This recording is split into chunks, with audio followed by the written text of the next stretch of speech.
시청자 여러분 안녕하십니까? 경기 주간 종합뉴스 시작합니다. 철도 지하화 특별법이 제정되면서 경부선 철도 지하화를 요구하는 지방정부의 목소리가 높아지고 있습니다. 서울역에서 군포 당정역 사이에 있는 7개 지자체 단체장들이 모여 지하화 사업을 선도 사업으로 반영해 줄 것을 국토부에 요구했습니다. 권예솔 기자의 보도입니다.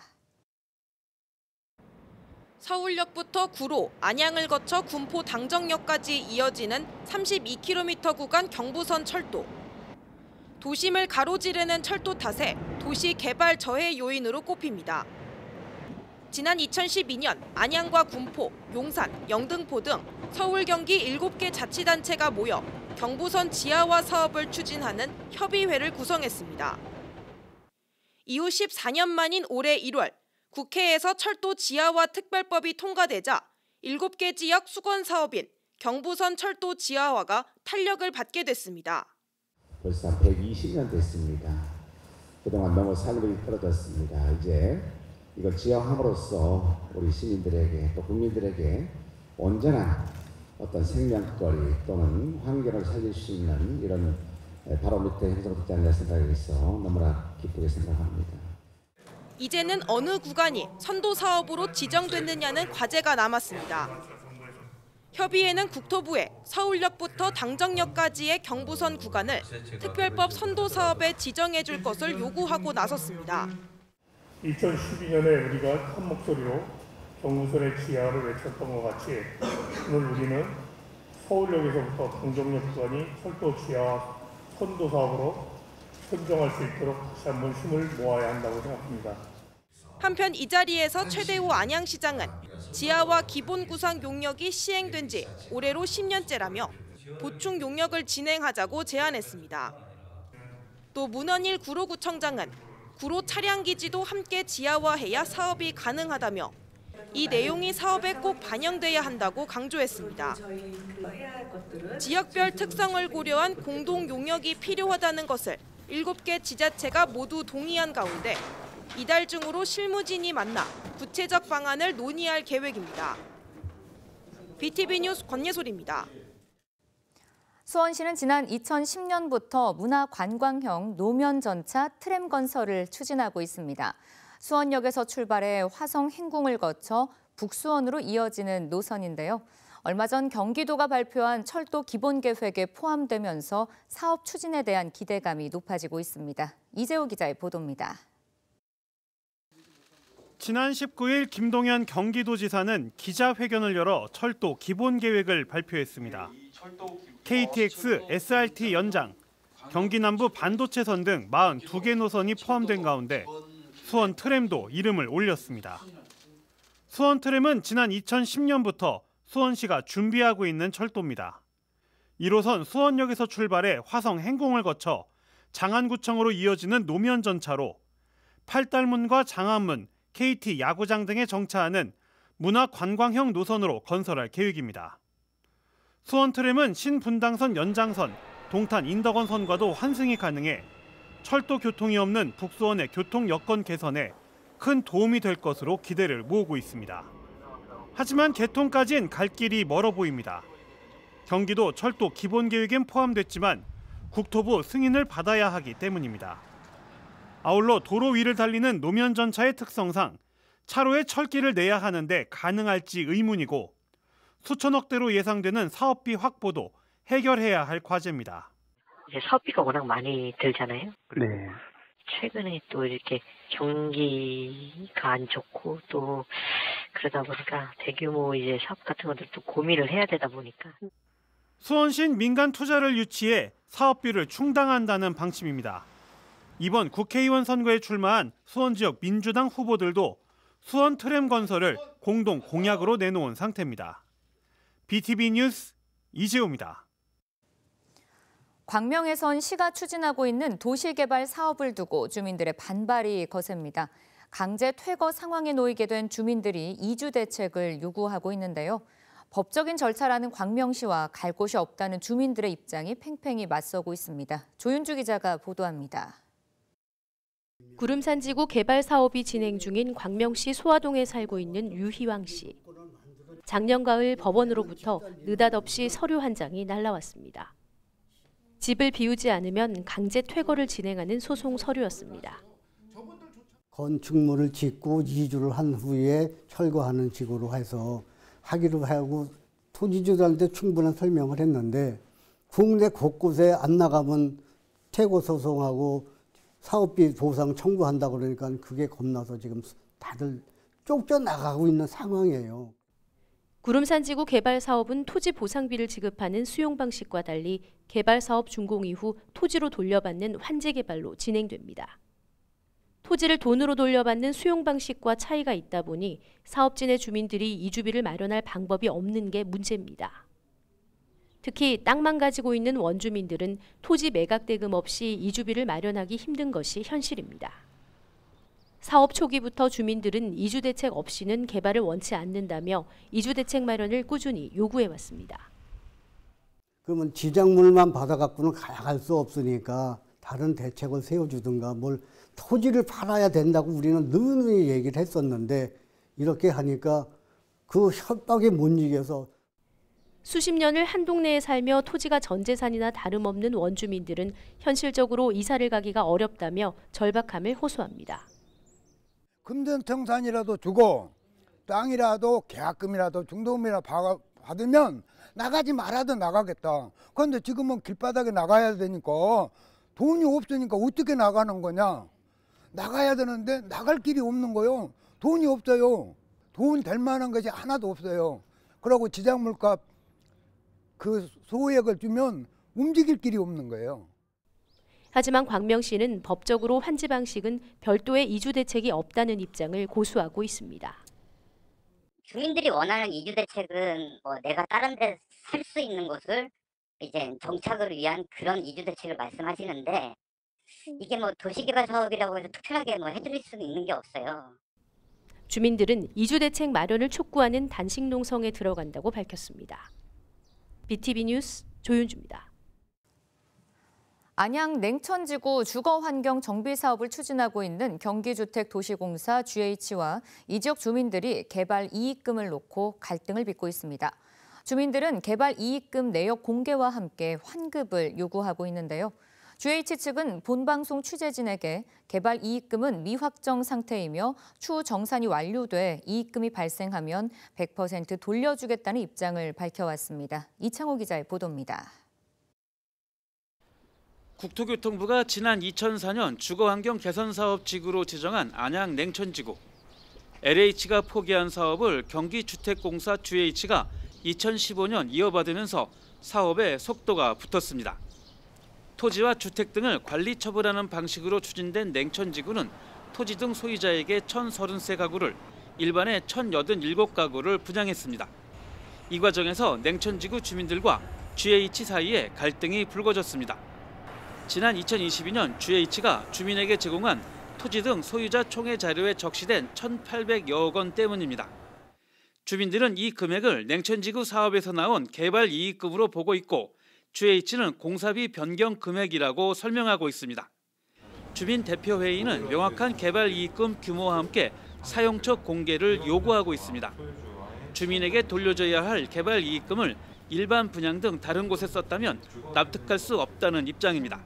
토지 등 소유자들이 납득을 하기가 너무 어려운 상황이 있고요. 구체적으로 정확한 내용들을 사용 내용을 조금 더 밝혀줬으면 좋겠다는 게 첫 번째 요구이고, 두 번째는 그 소용초가 토지 등 소유자들에게만 사용이 된 것인지 혹여나 일반 분양자나 다른 사람들한테도 사용이 됐다면 그것들에 대해서는 동의하기 어려운 부분이 있고요. 또 주민 소유의 토지와 주택 등을 활용해 진행하는 사업인 만큼 개발 이익금은 모두 주민에게 돌려줘야 한다고 강조합니다. 생활이 어려운 냉천지구 주민들이 분담금 절감 등의 용도를 통해 직접 혜택받을 수 있어야 한다는 입장입니다. 우리 지역은 의외로 토지 그 보상을 다른 지역에 비해서 이제 낙후된 지역이고 위치도 안 좋고 해서 우리가 잔금을 치를 때는 그 잔금을 다른 지역에 비해서 더 보상을 작게 받았기 때문에 많이 더 주고 들어가야 됩니다. 그러면은 수익성이 났으면은 잔금을 줄여줘야 된다고 생각을 합니다. 그런데 그 수익성에 대해서 저희는 그 추천을 할 수가 없고 저희한테는 혜택이 안 오니. 이에 대해 GH는 상가와 단독주택 등 점일 주거용지의 미분양으로 개발 이익금은 미확정 상태며 현재로서는 어느 정도 이익금이 발생할지 추산도 어렵다고 설명했습니다. 그러면서 추후 추산 시 개발 이익금이 발생하면 100% 전액 주민에 귀속된다며 주민 설문조사를 거쳐 소유자 분담금 감소와 환급금 증가 방식 등 사용처를 결정할 것이라고 밝혔습니다. 주민들의 공사비 공개 요구에 대해선 공동사업 시행자인 민간업체가 거부하고 있어 GH가 자의적으로 자료를 제공하긴 어렵다는 입장도 전해왔습니다. 냉천지구 개발 이익금을 둘러싼 주민과 GH의 갈등, 개발 이익금이 어느 정도 나올지, 또 이를 주민에게 100% 돌려주겠다는 GH의 약속이 지켜질지 지켜볼 대목입니다. BTV 뉴스 이창호입니다. 광명시가 재건축 시기가 다가오는 철산 하안택지 공동주택단지의 지구 단위 계획을 확정 고시했습니다. 이번에 고시된 철산 하안택지 지구 내 공동주택단지는 지난 1986년부터 1990년에 준공돼 건물 노후로 인한 재건축 수요가 높은 지역입니다. 광명시는 주민 중심의 재건축 사업의 지원을 위해 신속한 정비 계획이 수립될 수 있도록 지구 단위 계획을 마련했다고 설명했습니다.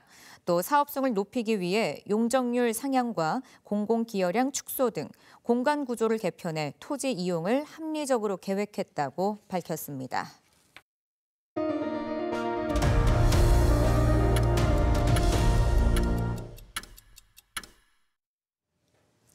요즘 어딜 가나 CCTV가 설치된 곳이 많죠. 시흥에선 술을 마시고 운전석에 올라타는 남성이 경찰에 붙잡혔습니다.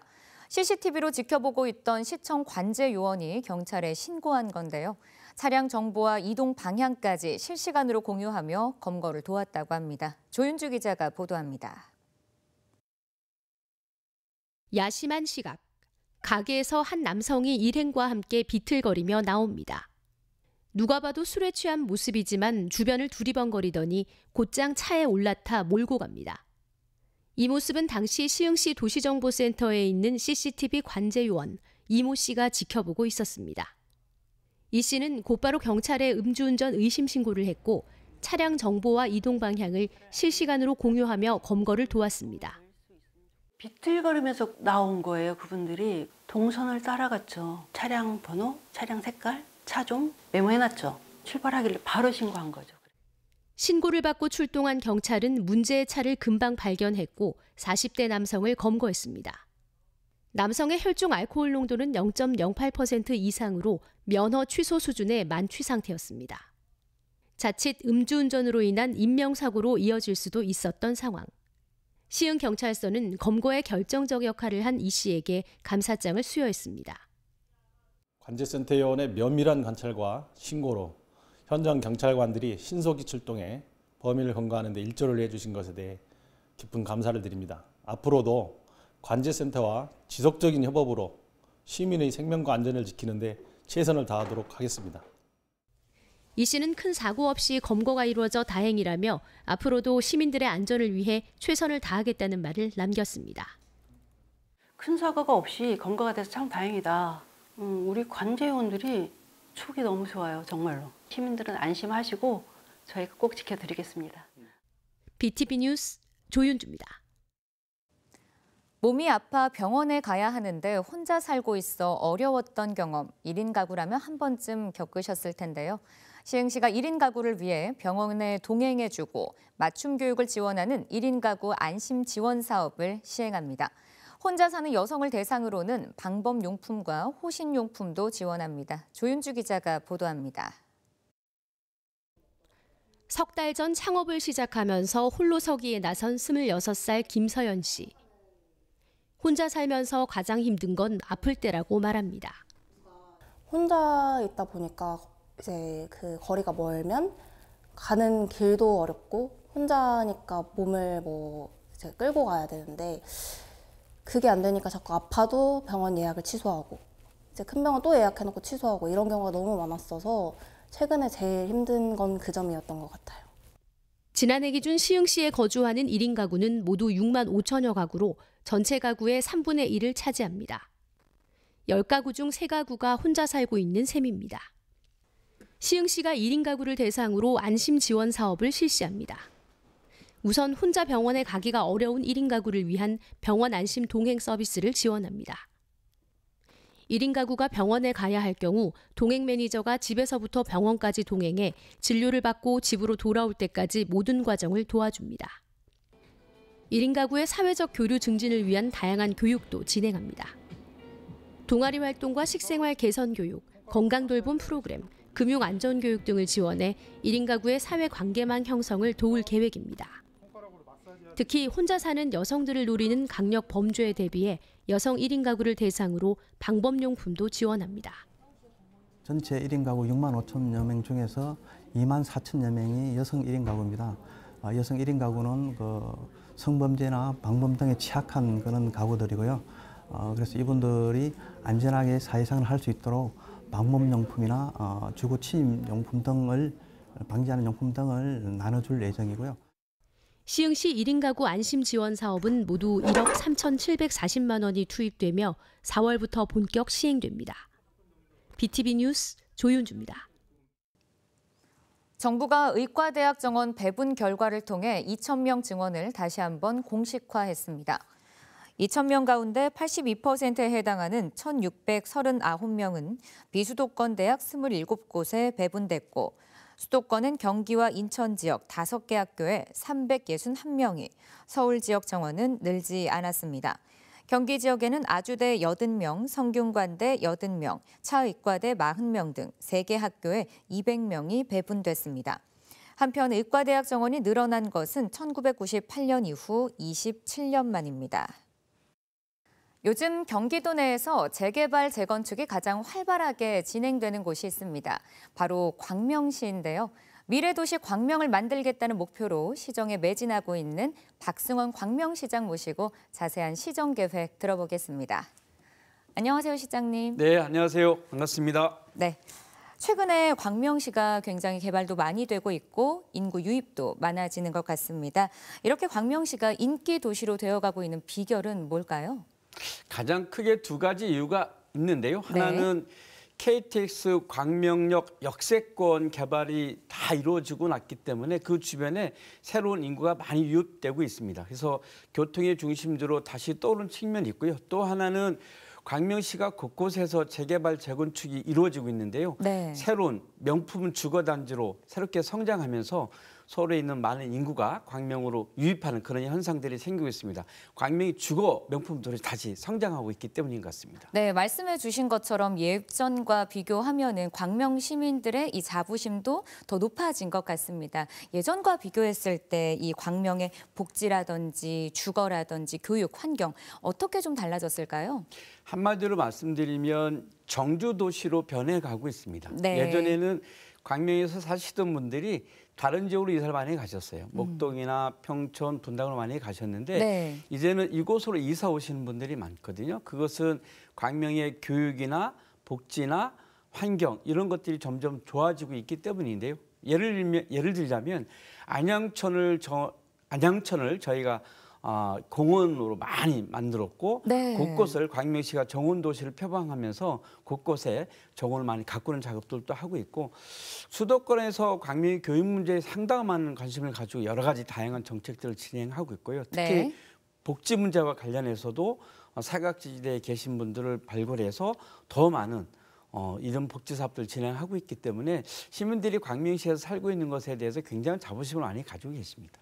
네, 3기 신도시와 함께 1980년대 후반에 지어진 공동주택 아파트의 재건축도 지금 함께 이루어지고 있습니다. 30년간의 광명의 변화를 지켜보면서 현 시점에서는 무엇이 가장 필요할까요? 1981년도에 광명시가 개청됐습니다. 그래서 지금 새롭게 도시가 변화하는 과정에서 재개발, 재건축 사업도 있고 광명 시흥 테크노밸리 사업도 있고 구름산지구 개발 사업도 있어요. 이런 사업들이 현재 진행되고 있는데 향후에 또 진행돼야 하는 것이 3기 신도시 개발 사업도 있고 또 노후 계획 도시에 따라서 약 30만 평의 철산동, 하안동 지역의 재건축 사업이 10년 후에 진행이 됩니다. 그래서 현재 개발 사업도 진행되고 있지만 또 10년 후에도 계속 이런 재건축 사업들이 진행되고 있기 때문에 광명은 여전히 그 변화의 소용돌이 속에 있습니다. 이 주민들의 갈등을 최대한 줄여가면서 안전하게 네. 도시 개발을 이뤄나가는 것이 저희들한테 가장 소중하고 중요한 일이라고 생각합니다. 네, 이렇게 광명시의 절반이 개발되고 있는 만큼 이 개발이 진행되다 보면은 추진 과정에서 불가피하게 좀 다툼도 일어날 것 같고 갈등도 있을 것 같고 여러 가지 문제가 좀 있을 것 같습니다. 어떻게 해결하고 계십니까? 늘 답은 현장에 있기 때문에요. 제가 현장에 자주 갑니다. 네. 재개발, 재건축 지역의 현장에 가서 시민들과 직접 소통하고 그런 갈등 문제를 해결해 나가기 위해서 노력하고 있는데요. 시에 시민소통협력관이 새로 있어서 그것을 통해서 끊임없이 갈등을 중재하고 토론을 통해서 해결해 나가는 그런 노력도 함께 해나가고 있습니다. 네, 개발 후의 광명의 모습도 정말 기대가 됩니다. 이 개발 후의 광명의 모습 어떻게 구상하고 계십니까? 직주락입니다. 네. 이곳에서 일자리도 있고 이곳에 일자리도 있고 잠도 자고 즐길 수 있는 그런 직주락의 도시를 만드는 것이 개발 후의 광명의 미래 모습이고요. 네. 글로벌 문화 수도가 될 수 있도록 3기 신도시 개발 준비를 잘 하려고 합니다. 네. 마지막으로 시민들께 전하고 싶으신 메시지가 있으시다면 여기 카메라를 향해서 전해주시죠. 한 도시가 성장하려면 그 도시에 살고 있는 시민들의 관심, 참여가 제일 중요하다고 생각합니다. 광명시가 끊임없이 성장해 나가는데 우리 광명 시민 여러분들이 주인이 되셔서 함께 시정을 이끌어 나갔으면 좋겠습니다. 네, 오늘 말씀 고맙습니다, 시장님. 네, 감사합니다. 이상으로 경기 주간 종합 뉴스를 모두 마칩니다. 시청해 주신 여러분 고맙습니다.